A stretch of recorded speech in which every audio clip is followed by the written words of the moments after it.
Hello दोस्तों, talk on sociology channel में आपका स्वागत है। इस चैनल पे आज हम लोग कुछ क्वेश्चन को देखेंगे जो कि यूपी के पीजीटी या अन्य किसी भी पीजीटी एग्जाम के लिए बहुत ही इम्पोर्टेंट होंगे। ये क्वेश्चन नेट जेआरएफ के लिए भी इम्पोर्टेंट होंगे या बिहार सेट का एग्जाम दें आप या सोशियोलॉजी से रिलेटेड कोई भी एग्जाम दे रहे हैं, उसमें आपको बहुत ही योगदान देगा। ये आपको सक्सेस की तरफ ले जाएगा। और चलिए चलते हैं अपने क्वेश्चन की तरफ से। और क्वेश्चन की तरफ आगे बढ़ते हुए हम पहला क्वेश्चन देखते हैं यहाँ पे।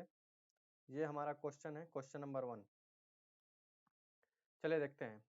ये पहला क्वेश्चन है हमारा। और क्वेश्चन क्या कह रहा है?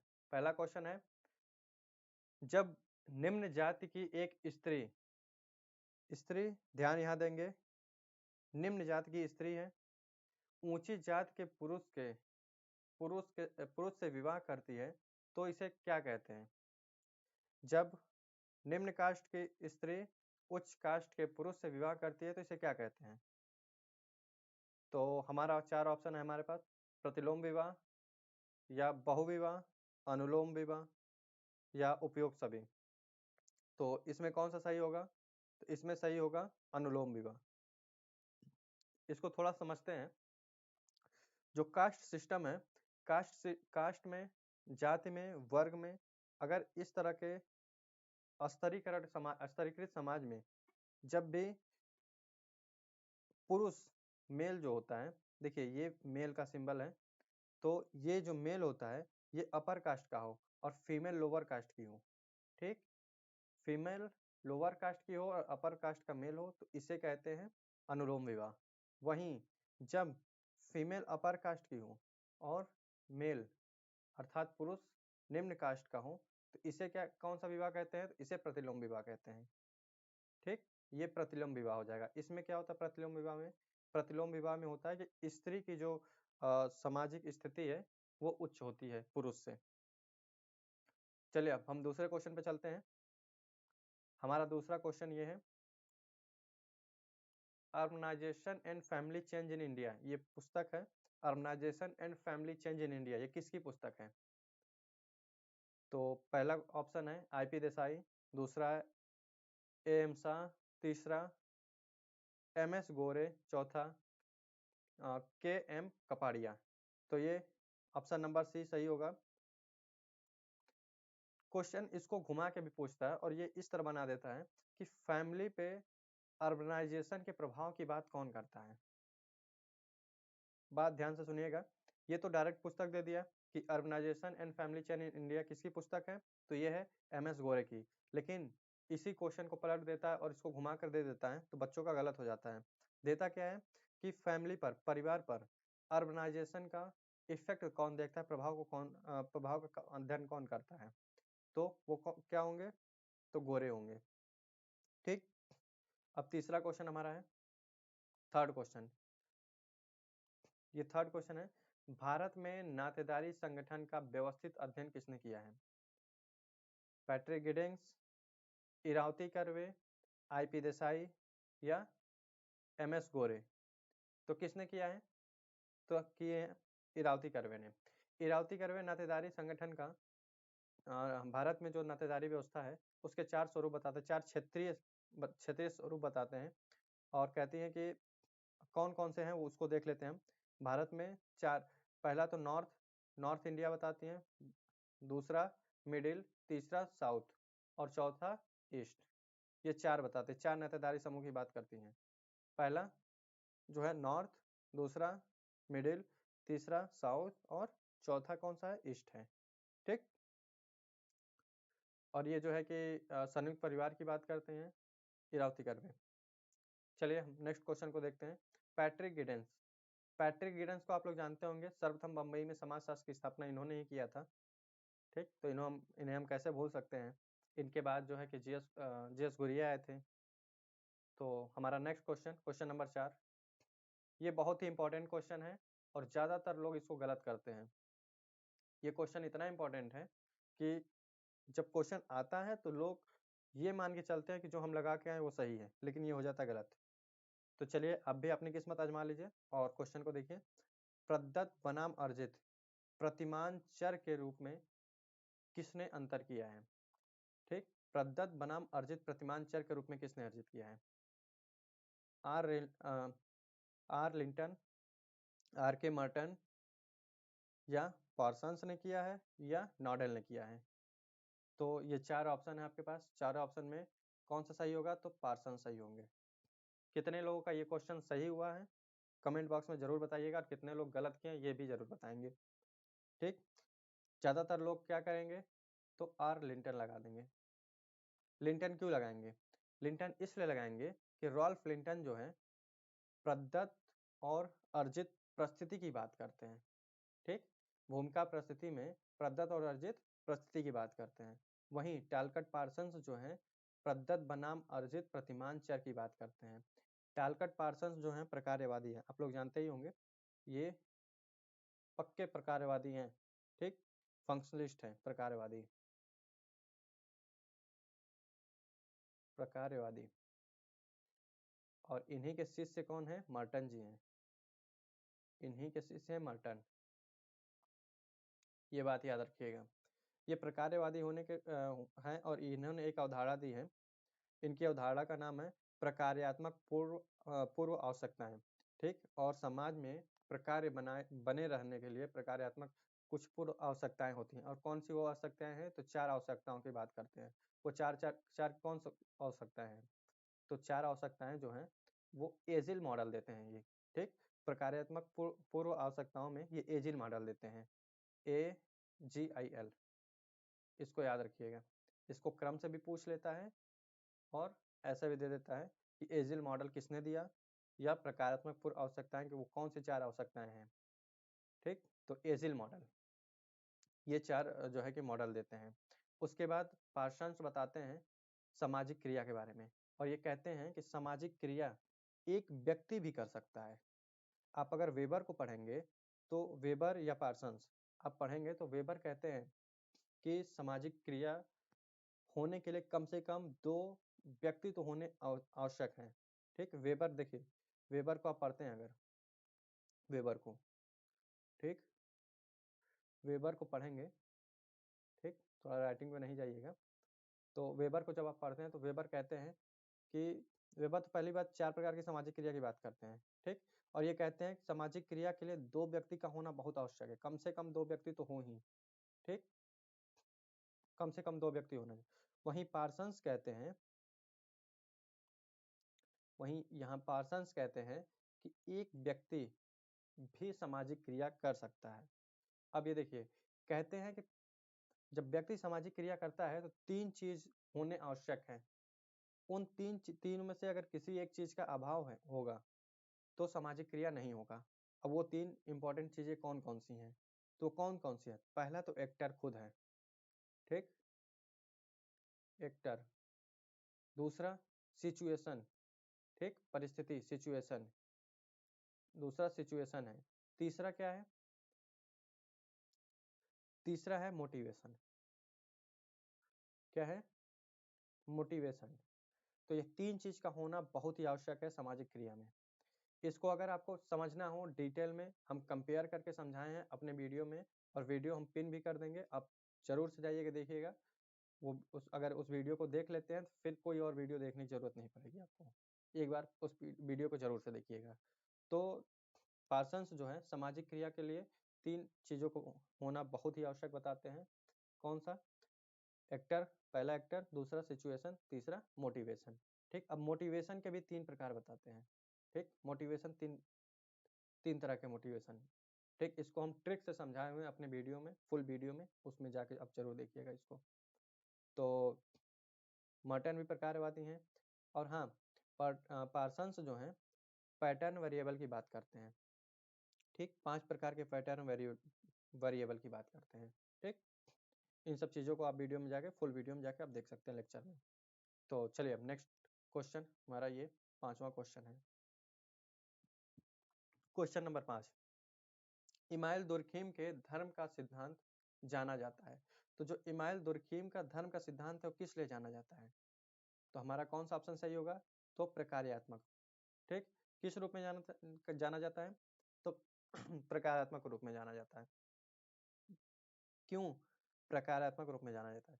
क्योंकि कहते हैं, इमाम दुर्खीम कहते हैं कि समाज जो धर्म जो है, धर्म की उत्पत्ति जो हुआ है, वो समाज को इकट्ठा करने के लिए, समाज में सामंजस्य स्थापित करने के लिए, समाज में एकता बनाए रखने के लिए होता है। ठीक। और धर्म को समाज को वास्तविक देवता मानते हैं। कौन मानता है? इमाम दुर्खीम समाज को क्या मानते हैं? वास्तविक देवता मानते हैं। सोशल फैक्ट की बात करते हैं, इमाम दुर्खीम सोशल फैक्ट की बात करते हैं। उसके बाद अगर आप जाएंगे तो देखेंगे आत्महत्या की बात, 4 प्रकार की आत्महत्या की बात इमाम दुर्खीम करते हैं, और वो कौन कौन सी आत्महत्या हैं उसको आप लोग जरूर से देख लीजिएगा। ठीक। अगर आपको पता है तो ठीक है, अगर नहीं पता है या कोई कंफ्यूजन है तो उसको जाके हमारे इमाम दुर्खीम के वीडियो में आप देख लीजिएगा, वहां से एकदम क्लियर हो जाएगा आपको। उसके बाद ये जो है कि धर्म की उत्पत्ति के जो सिद्धांत दिए हैं, इसमें इन्होंने टोटमवाद की अवधारणा दी है। कौन से? टोटमवाद की अवधारणा।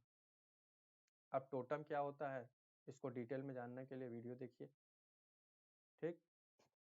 टोटमवाद की अवधारणा जो है ये ऑस्ट्रेलिया की अरुंटा जनजाति का अध्ययन करके देते हैं। तो इतनी बातें आप इमाम दुर्खीम की जानिए, बहुत ही इंपॉर्टेंट है। उसके बाद हमारा नेक्स्ट क्वेश्चन जो है क्वेश्चन नंबर 6। कार्ल मार्क्स का सामाजिक परिवर्तन सिद्धांत निर्धारणवादी है क्योंकि इसमें बल दिया जाता है। इसमें क्या कह रहा है, क्वेश्चन को समझिए।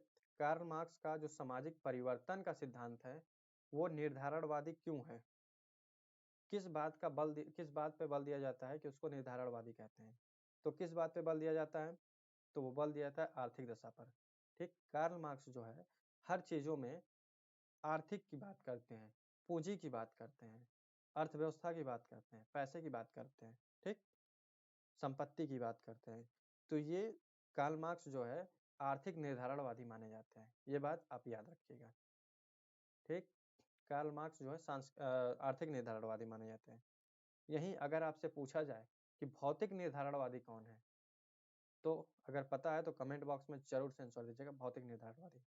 देखिए कमेंट बॉक्स में अगर आप इसका आंसर देते हैं तो आपका कोई घाटा नहीं होगा, आपका रिवीजन ही होगा। और जब आप कमेंट बॉक्स में कुछ लिखते हैं तो वो कहीं ना कहीं आपके दिमाग में कंठस्थ होता जाता है। तो अगर वीडियो देख रहे हैं और इसको उपयोगी समझे तो कमेंट बॉक्स में जरूर से आंसर दिया कीजिए। चलिए नेक्स्ट क्वेश्चन देखते हैं, क्वेश्चन नंबर 7। क्वेश्चन नंबर 7, अस्पृश्यता उन्मूलन एक्ट कब पारित हुआ? तो इसका सीधा सा आंसर हो जाएगा 1955 में। ठीक। अगर अस्पृश्यता की बात करें तो अस्पृश्यता उन्मूलन एक्ट 1955 में पारित हुआ। वहीं हमारे संविधान में आर्टिकल अगर देखें तो किसमें है? 17 में, 17 में। ठीक। अनुच्छेद 17 में इसकी बात की गई, अस्पृश्यता की बात की गई है, अस्पृश्यता उन्मूलन की बात की गई। ठीक। किसमें किया गया? अनुच्छेद 17 में। और 1955 में एक्ट पारित हुआ था। उसके बाद हमारा next question, question number 8। Question number 8 है, किसने भारत में जाति व्यवस्था के अध्ययन में वेबर के स्तरीकरण के प्रारूप का प्रयोग किया? इसका आप लोग उत्तर दीजिए। 4 ऑप्शन आप लोग के सामने हैं।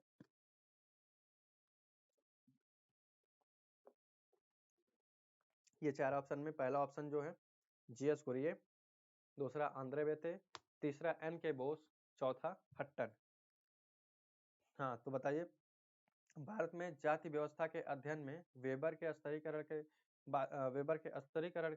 के प्रारूप का प्रयोग किसने किया? तो आंद्रे बेते करते हैं। ठीक। तो जीएस कुरिये के बारे में आप जानते ही हैं, समाजशास्त्र, भारत में समाजशास्त्र के पिता माने जाते हैं जीएस कुरिये। ठीक। उसके बाद हट्टन की बात करें तो जे.एच. हट्टन की बात करते हैं तो जे.एच. हट्टन की एक पुस्तक है कास्ट इन इंडिया, बहुत पूछी जाने वाली बहुत प्रसिद्ध पुस्तक है कास्ट इन इंडिया। उसके बाद हट्टन जो है माना का सिद्धांत देते हैं। किसका सिद्धांत? माना का सिद्धांत। ये बात याद रखिएगा आप लोग। उसके बाद हमारा next question, question number 9। August Comte का त्रिस्तरीय नियम सामाजिक परिवर्तन के किस सिद्धांत का उदाहरण है? अब पहले तो ये हम जानेंगे अगस्ट कॉम्ट का त्रिस्तरीय नियम है क्या। तो अगस्ट कॉम्ट का त्रिस्तरीय नियम क्या है? कहते हैं कि समाज में जो बौद्धिक विकास हुआ है 3 स्तरों से गुजर के हुआ है। ठीक। सबसे पहले धार्मिक 3 अवस्थाओं में हुआ था। पहला कौन सा था? धार्मिक। दूसरा तात्विक।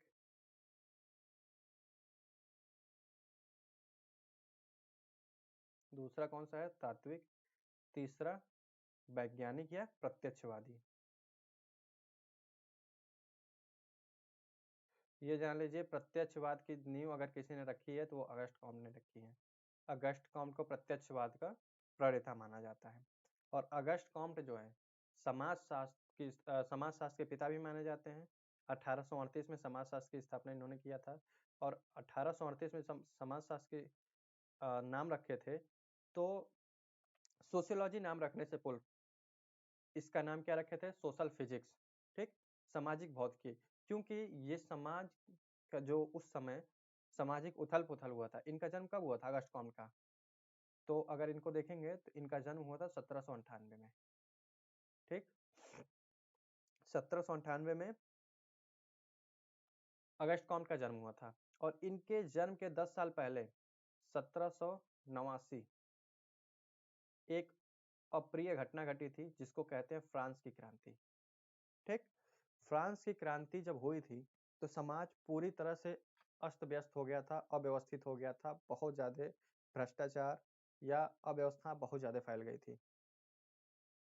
तो उसी चीज का अध्ययन करने के लिए जब 1798 में अगस्ट कॉम्ट का जन्म हुआ, उसके बाद अगस्ट कॉम्ट पढ़े बड़े हुए, देखे समाज को, समझे। तो वो समाज को समझने के लिए एक ऐसे विज्ञान की जरूरत को महसूस किए कि एक ऐसे विज्ञान की जरूरत है, एक ऐसे विषय की जरूरत है जो समाज का अध्ययन करे, वो भी वैज्ञानिक तरीके से। देखिए, ऐसा नहीं है कि समाज का अध्ययन उसके पहले नहीं हुआ था। धार्मिक रूप से, राजनीतिक रूप से या अन्य कई तरीके से, ठीक, समाज का अध्ययन होता था। लेकिन अगस्ट कॉम्ट जो है एक ऐसे विषय की जरूरत को समझे थे जो विज्ञान के तरह जो है समाज का भी अध्ययन करे। जैसे फिजिक्स करता है, जैसे केमिस्ट्री करता है, जैसे मैथ में यूज होता है, जैसे अन्य सामाजिक विज्ञान है, जैसे राजनीति शास्त्र से अन्य सामाजिक विज्ञानों में यूज होता है, वैसे ही कुछ पद्धतियां यूज हों और समाज को सही तरीके से तार्किक रूप से समझने का प्रयास करें।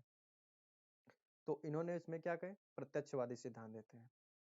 ठीक, अब ये जो है कि सामाजिक परिवर्तन का सिद्धांत कौन सा उदाहरण है? तो रेखीय है। ठीक, ये कहते हैं धार्मिक के बाद तात्विक आता है, तात्विक के बाद प्रत्यक्षवादी आता है, मतलब सीधा चलता रहता है, एक रेखीय सिद्धांत है। उसके बाद हमारा क्वेश्चन नंबर 10। क्वेश्चन नंबर 10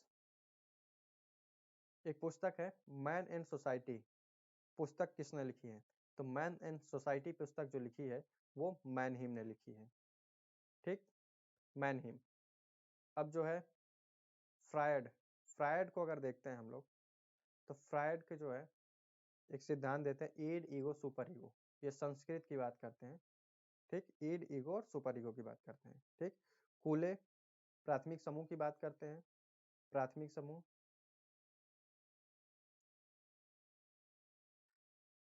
प्राथमिक समूह। और ये किस पुस्तक में करते हैं? ये क्वेश्चन बहुत पूछा जाता है, इसको आप याद रखिएगा। पूछा जाता है कि किस पुस्तक में कूले ने प्राथमिक समूह की बात की है? तो किसमें? सोशल ऑर्गेनाइजेशन में। सोशल ऑर्गेनाइजेशन नामक पुस्तक में कूले ने प्राथमिक समूह की चर्चा करते हैं, कूले से प्राथमिक समूह की चर्चा करते हैं। ठीक, आई बात समझ में? आत्मदर्पण का सिद्धांत देते हैं कूले। तो आज का वीडियो हम यही समाप्त करेंगे 10 क्वेश्चन के साथ। और अगर क्वेश्चन अच्छा लगा, एक्सप्लेनेशन अच्छा लगा, तो ऐसे ही वीडियो में बने रहिए। वीडियो को लाइक करिए, सब्सक्राइब करिए, शेयर करिए और फॉलो करिए। और आगे भी यूजीसी से संबंधित कोई भी जानकारी के लिए वीडियो में हमारे बने रहिए। Thank you so much last तक बने रहने के लिए।